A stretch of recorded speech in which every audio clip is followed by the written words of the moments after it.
সম্মানিত মা বোনেরা, বাদ দেওয়া লাগবে। আর এগুলো ছিল না, এগুলো এসেছে ভারতের এই সিরিয়াল থেকে। এখন ভারতের সিরিয়াল গুলো চলছে, প্রায় 13টা সিরিয়াল এখন চলছে।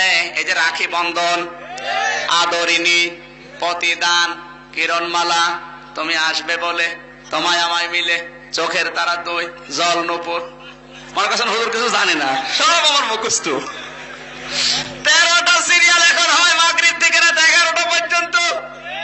মানে একটাও যদি বাদ চলে যায় সকালবেলা কাজা তোলে। এরকম বহু দেশে আছে না নেই?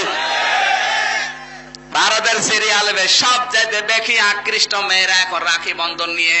না এলাকায় টিউশন নেই? কি পাগল! একদিন যদি বলেন তোমার খাবার হবে না, বলবে অসুবিধা নেই, রাখি বন্ধন আমি চাই। এগুলো দেখে দেখে ওরা এখন পোশাক বানায়। সাজগোজের যত সরঞ্জাম এখন ভারত থেকে আসতেছে। পোশাকের নাম সেদিন শুনলাম পাগলুটু।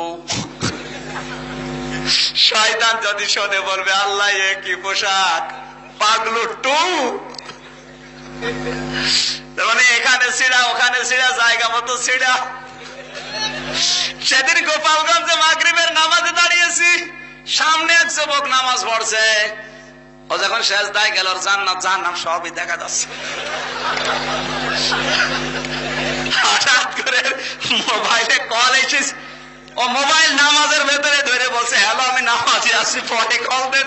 এই নামাজ শেষ করে বলবে না দা, নামাজের ভেতরে কল আসলে মোবাইল ধরে বললে হ্যালো আমি নামাজে আছি, মানে ও হুজুর কল আসলে করবো কি? কি নামাজ পড়ছে গো? মা বোন যারা এসেছেন তাদেরকে বলছে যেহেতু রাষ্ট্রীয় ভাবে পর্দাটা আমাদের দেশে নেই, ইফটিজিং যদি কমাতে চান, ধর্ষণ যদি বাংলাদেশ থেকে উৎখাত করতে চান, মদিনার মেয়েদের মতো পোশাক পরেন। মদিনার মেয়েদের তো দেখলাম মসজিদে নববীতে নামাজ পড়তে আসে, এমন এমন পোশাক পরে ওরা আসে, আরো 3-4 জন ওদের বোরকার ভেতরে ঢোকা যায়। আর দেশের বোরকা পরে এমন টাইট ফিট, স্কিন টাইট, একবার কইলেছে খুলতে গেল ছাতা ছিঁড়িয়ে যাবে। এই জন্য ফলফলালা বোরকা, এমব্রয়ডারি করা বোরকা জায়েজ নাই পরা।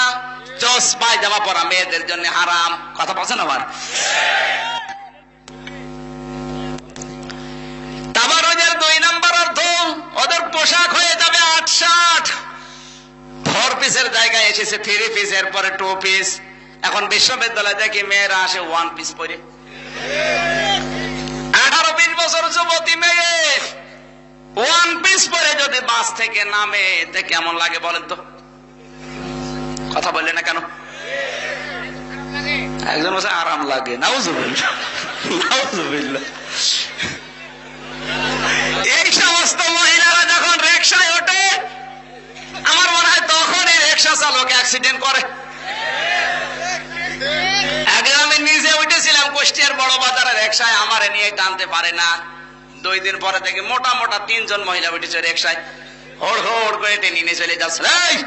সেদিন আমার নিয়ে টানতে পারছিলেন, আজকে এত জোরে যাও কোন কায়দায়? হুজুর এরকম মহিলা আমার রিকশায় উঠলে আমার গা গরম হয়ে যায়। ঠিকই বলেছি, কারণ ওইটাছে তো সব শয়তান।